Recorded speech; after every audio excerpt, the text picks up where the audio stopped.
Hello and welcome. Let's have a little bit of music and set up. Now, why is this zoomed in suddenly? Or zoomed out rather. Right, this is better. And let's post charts analysis. Kick off now. If you're not getting those notifications and you want to, I think the best way is to actually turn on notifications on Twitter, although you'll also get my random tweets. So, you know, it's that's life. YouTube should send you notifications properly, but I don't think it always does. Like somebody was complaining on Twitter that it wasn't doing that. Right, so let's just say GM and then let us begin. Welcome to the daily NFT market health analysis with me, Daniel Tenner, aka Swombat, where we're looking at the market, at what's happening in the market from the perspective of volumes, and we're looking at data rather than just vibes, trying to get a sense of whether we're heading into a bull market or in the bear market, or what's happening, how the trends are changing, where the winds are going. And nothing is perfect information, but it's better to have this information as well as the vibes that you can get on Twitter. It helps us hopefully make better decisions by getting more of a sense of where the market is going in a way that's transparent and useful, I think. So without further ado, let's look at the charts today. And what's happening today is, so yesterday we said like there was a bit of a rebound, and today's kind of like continued. There's a little bit of a retracement over the last 12 hours, which is always going to happen. That's visible in all the indices as well. They have either flattened out or gone down a little. The women-led projects index is the one that's gone down the most, but all of them have flattened out at the same time. So it seems to be a kind of market-wide increase in volumes that's kind of flattened out over the last 12 hours. Which also makes sense in view that we are in a kind of holiday weekend in the US, I think, and maybe that's why there's a bit less volume going through at the moment there. If we glance at the bar charts, we can see that there's nothing abnormal going on here. I mean, these bars look very big now because like one of the really, really tall bars has disappeared. So the scale is now just up to 50 here. So we're seeing that volumes are really bad over the last 12 hours, but they've been growing and like being fairly good over the last couple of days, which is why we see that in the chart. And a similar picture in the other indices. We see it's a good spread of projects, so it's not a single project that's driving it. It's not a single pump like this. It's actually genuine increases in volume across multiple projects. If we now look at the top 10 in more longer term perspective, what we can see is that first of all, what we can see in this longer term perspective here is that, yes, we definitely still have clearly broken that trend line. There's still potentially this one to look at, or hell, if you really want to be pessimistic, you can look at this one that we really like kind of haven't broken. We kind of had broken, there was a positive sign that we broke this and went up here. But it's like, if you look at this, these are like, so this is somewhat bullish pattern, but still mostly trending sideways across the ETH NFT market in terms of volumes there across the top 10. One thing that's worth noting is that, what to expect now as we've hit this potential bottom, assuming that was the bottom, which I think is plausible that it is, if only because this is actually slightly lower than previous bottoms.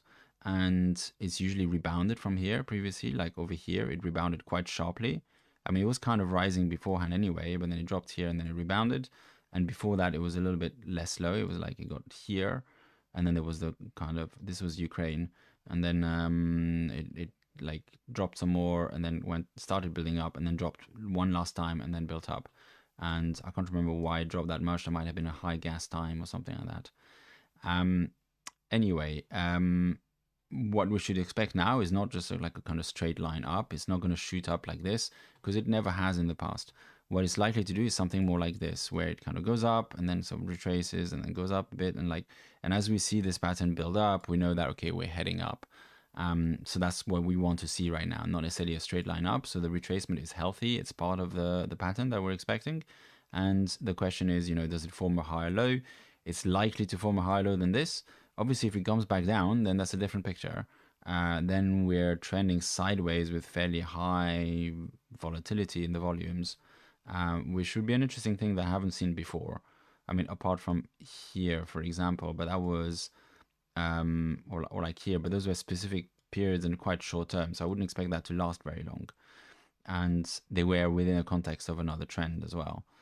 So what I'm expecting to see happen is that it's going to retrace a bit, probably a bit more than we'd like, and then it's going to bounce off and then go some more, and then it's going to retrace again, and then bounce off and go some more, and it's going to retrace again. And each time it retraces is going to make us think like, are we actually just heading back down? Is it a change of trend and stuff like that? And the fact is we don't know. We can't know ahead of time which one is going to be.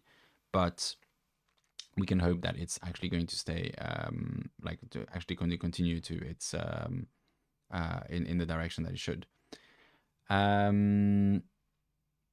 I think that's it for the top 10. Oh, yeah, it's worth noting that even though we are retracing like this, if you look at where we are in terms of like volumes, we're still definitely in bear market level. That's why I've given it. Oh, I didn't put the orange dot. There should have been an orange dot in the. I'll update the thumbnail. There should be an orange dot next to the red dot. I forgot to add the orange dot. But that's why I've put the red dot primarily, and I did give the orange dot in the thread. Because we're still in bear market levels, and although we are looking more optimistic than we were like a few days ago, still like the volumes are not good. This is not if we look at a longer term picture, if I load up, I mean technically the market health index gives us the longer term picture, but if you want to look, and this is why I tend to use the market health index rather than this, but if you look at this and you look at where we are, if these are sort of like bullish times around these kind of levels, we're still just here.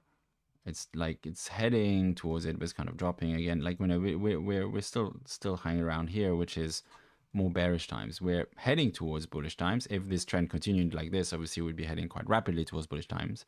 But as I said, it's unlikely to do so. It's likely to be like this, where it's sort of slowly increasing, but still like having some low 4-hour periods that make it a bit slower to get there, and then finally you get those kind of peaks like this. This is I think this is ApeCoin, and I think this is Otherland probably. Yeah, so or maybe this is ApeCoin. I don't know. No, I think this one was ApeCoin. But anyway, so like we're still in bear mode. We're not yet recovered. Depending on your trading strategy, I mean, I don't want to give advice to people about what to buy and so on. Like I don't know what's going to happen. It could retrace. It could go any other way.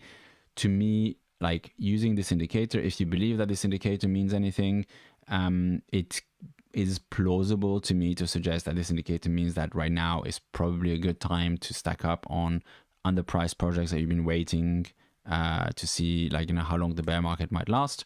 There's still a risk, of course, that we go back down and we kind of scrape along at the bottom for a while longer, in which case it won't be a good time to buy. But it's also possible that we start heading up, and if those projects do get caught up in a rising sort of tide of enthusiasm, then they might not come back down to prices where you're seeing them now.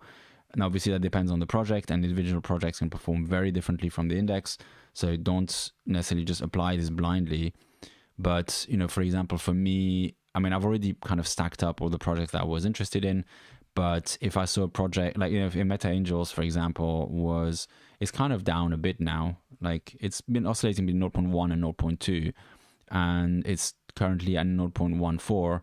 And if I hadn't stacked up a load of them already, I would be considering buying some now. If it was a 0.1, I would definitely be buying some now, because like it looks like the market might head up.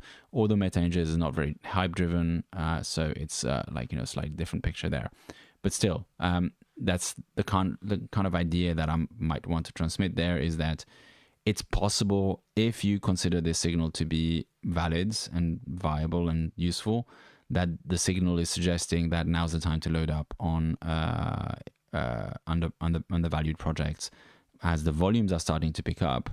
But the rest of the market will probably take a while to wake up to this. until everybody starts watching my reports, which, based on the fact that we have 3 concurrent viewers right now, I don't think we are that close to everybody watching this report. So this is a good alpha, I guess. And this is what these reports are designed for, to tell us these trend shifts before Twitter and everybody else catches up. Because by the time everything is popping left, right, and middle, everybody knows that the market is up, and there's no more alpha to be gained in that. By the way, I want to point out, it's interesting that, in this most bearish phase where we hit like these all-time lows, that's when like stupid goblin derived projects and stuff were pumping left, right, and middle and like minting out all over the place. Like in these times, it seems to be a common feature that people will just buy anything in the hope that like they just buy a bunch of lottery tickets or like mint whatever random crap they can get their hands on, hoping that one of those turns into a good lottery ticket that allows them to squeeze a couple of ETH out of a really moribund market. So that's it for the top 10. If we have now a look at Zeneca Old, as I said, we see a kind of similar pattern. It didn't go quite as deep, although it kind of did. Like this is super deep there, but it stayed for actually quite a long time there and made a kind of relatively solid new bottom here, and it's now gone up and is kind of retracing a little bit. Unlike the top 10, it's not, I mean, it depends which trend line you draw, but even if you draw this one, actually, it's not cleanly broken out of, it's not cleanly broken out of any downtrend at the moment. So it's still more dubious. It's like less clear a signal than the top 10, which is why I like the top 10, it gives a much clearer signals. Those projects are more heavily traded in boom times, and they take a hit quite heavily as well in down times, and they just show a picture much more clearly. Like, yeah. And similar thing can be said for Zeneca New, which, again, at this point, Zeneca New, Zeneca Old, and women-led projects are kind of like 3 random thermometers thrust into the sort of melting pot of the NFT world. But this one also hasn't really broken any downtrend. Obviously, it's looking more hopeful than it was a couple of days ago, but still, it could still be scraping along down the bottom for quite a while. Finally, the women-led projects index has been scraping along sideways down the bottom for quite a while. It's sort of, you might suggest that it's kind of heading towards this. Well, this is a really shitty flag pattern. I really wouldn't trust it. But it does seem to be going, let's say, sort of sideways with some spikes below and above. And it's had the same retracement just now, so which makes me think it's probably a kind of market-wide effect, which again, makes me think of I think it's Labor Day weekend or something like that in the US. That might be the reason why there's substantially less sales in some of those indices in the last 12 hours than, and you can see this very starkly again on the top 10, than just before. So if this is just because of the Labor Day weekend, assuming it's Labor Day, then, we can expect a couple of days of this, or maybe the odd spike here and there. Some people just log in the middle of the weekend, and then hopefully a resumption of higher or growing volumes like this after the weekend is done. Feel free to post your questions if you have any questions. By the way, as usual, don't wait until the end to post your questions. If we have a look at our friend TradingView to see what's going on in the other markets that are also relevant, we can see that Bitcoin basically is, hold on, let me just do something here. Bitcoin basically, yeah, I thought so. Right, let's just fix this. Bitcoin is basically still chilling, kind of hanging in this sort of downwards flag pattern where, I mean, I don't know if that those lines have any meaning whatsoever, but they look like they fit. They touch a few data points, so that makes them somewhat theoretically valid. And it seems to be just trending downwards slowly, which is what we expected after this drop. As I said at the time, it might make another low, but a lot of speculators got flushed out of the market right at that point. They were liquidated everything and stuff, and a lot of volume happened, and hopefully that's cleaned out the market and prepared it for a possible recovery. And in the meantime, the fact that it's stable is hopeful for NFTs. It's usually a good thing. Although I do want to point to some research by Punk9059. I should have... Is it that one? No. So NFT statistics. This is an account worth following as well to get some data about NFTs. And one of the things that I think Punk9059 is a man. He has a female Punk PFP. But I'm not sure. Maybe it's it's unclear. It's left unclear. So I'm going to call them they. So one thing that they've been tweeting about is that the correlation between... Did I retweet this? I didn't retweet this. That's the correlation between ETH and NFT prices. That the ETH down is good for NFT prices has been a myth in 2022. And that the correlation has been positive since February, meaning ETH and NFT prices are likely to move in unison. So actually... it could be that the scenario that we're in now is that right now ETH prices are down, and that brings NFT prices down as well. And maybe as this recovers, we'll see this we'll see NFTs go up along with it, including prices in ETH, I think. Hicham, will you have an alpha group? I'm definitely not going to have yet another alpha group that's the same as all the other alpha groups, because that seems completely useless to me. So, and I'm not interested in going and spending my time talking to projects, trying to get whitelist spots and stuff like that. In a way, there is already there's a Discord that you can find the link to in the description of this video, which you're welcome to join and talk about projects that you're interested in, so long as you're not chilling and stuff. I'm thinking about the idea of what could I do if I launched an NFT project. I haven't really decided. I don't want to create something that's already there. I only want to do this if there's something I want to build and I need funding for it, and an NFT project makes sense to raise the funding for it. So I'm not quite there yet. I'm also going to be super busy over the next couple of weeks. So I'm definitely not launching anything over the next couple of weeks, but I might think about it and I'll see where I go with that.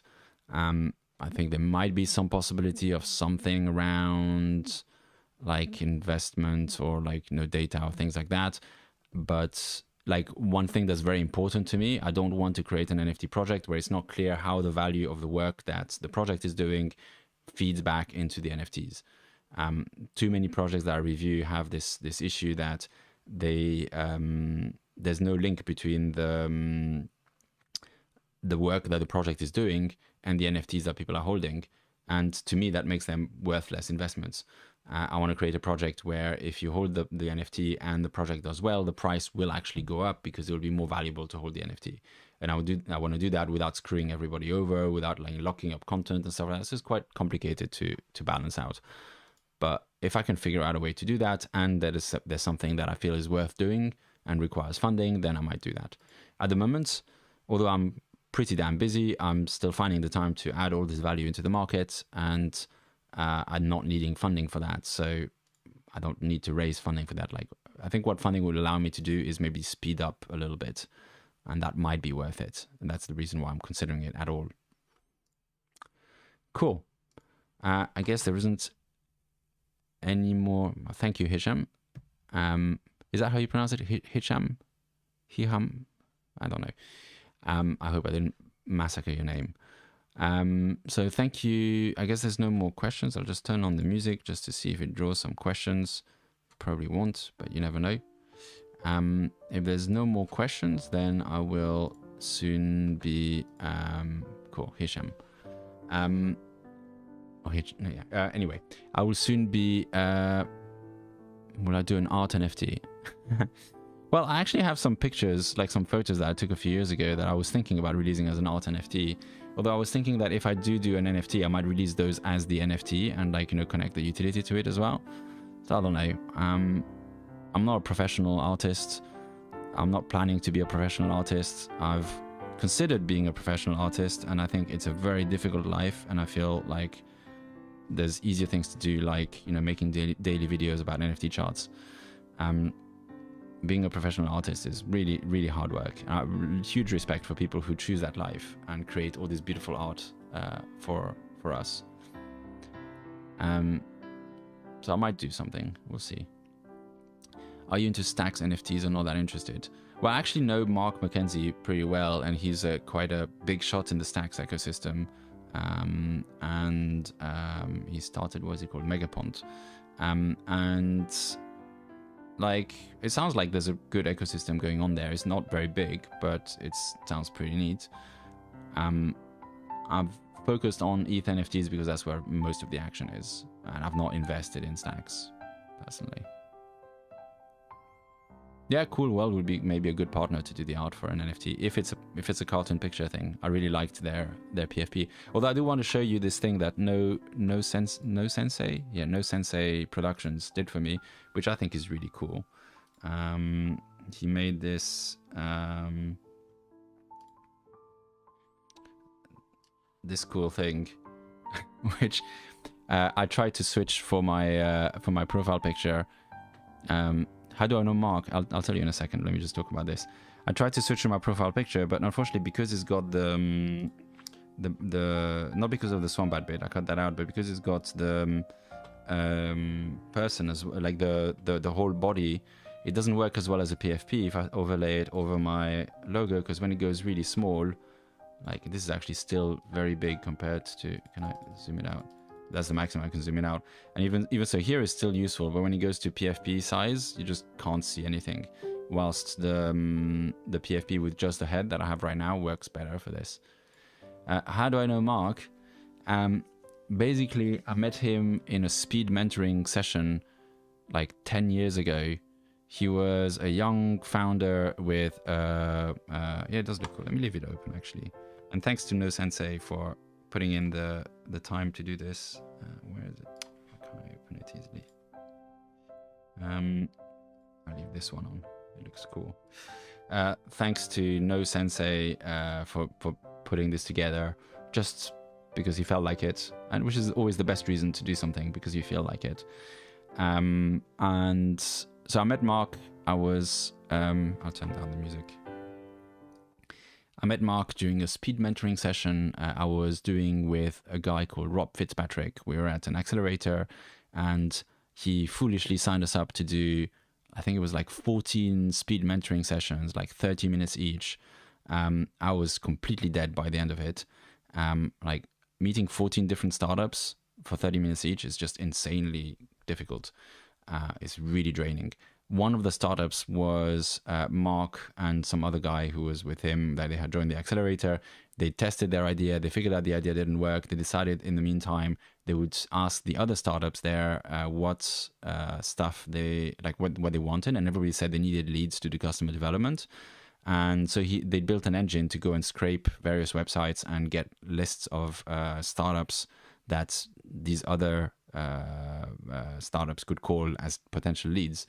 And at that point, I was running Grantry, my business, which whose purpose was to, like, whose work was to help tech companies and in particular startups with government funding. So I immediately, like, my ears perked up, and I was like, well, like, hold on, like, you know, I don't know what else you want to do, but this thing, like, please continue doing it, and please, I want to be in touch with you because I want to pay you for this, because this is leads for my business, and that's going to make me money. It took them, like, you know, still another like 3, 4, 5 minutes to get it. I think Rob had to point out to them, like, guys, this is customer development. You've got a customer here who, like, dying to pay you money for the thing that you built. There was a whole complex, messy story of it afterwards, but they did provide a load of leads for Grantry in these early days, which was really helpful and helped our growth. And we worked together for a few years, then kind of drifted off. And then I started getting back to NFTs, and then found that Mark was also into NFTs and got back in touch. And we had a few chats, talked about maybe working together, but it's not quite clicking just yet for that. So that's where we are with that right now. That's how I know Mark. I've known Mark for 10 years. Lovely guy, really nice, really like him. Really smart and really, really kind as well. Oops. Cool. I think that's probably it for questions today. Feel free to ask one more if you want. I'll put the music again. The threatening music. He's a lovely, lovely person. I really appreciate him. Cool. Okay. Well, thank you very much for dialing in, and thank you for watching this later, and hope if you're in the US, you enjoy your Labor Day holiday or whatever it is. And actually, maybe I hope that you don't watch this stream and like just spend time with your family or your friends, sitting on the grass in the sun, or like, you know, doing like having a picnic, whatever it is that you enjoy doing. And if you are watching this and you don't always follow my Twitter, I'm going to drop a bit of alpha, like very special alpha, very Swombat-like alpha, later this afternoon. So be sure to check my Twitter. You might enjoy it, or you might find it useful. It might be the best alpha you get this year. So, you know, so I'm not overselling it. Have a wonderful day. Take care. See you again later today. We'll be reviewing Trovos, and then see you tomorrow for another chart live stream. Take care. Bye bye.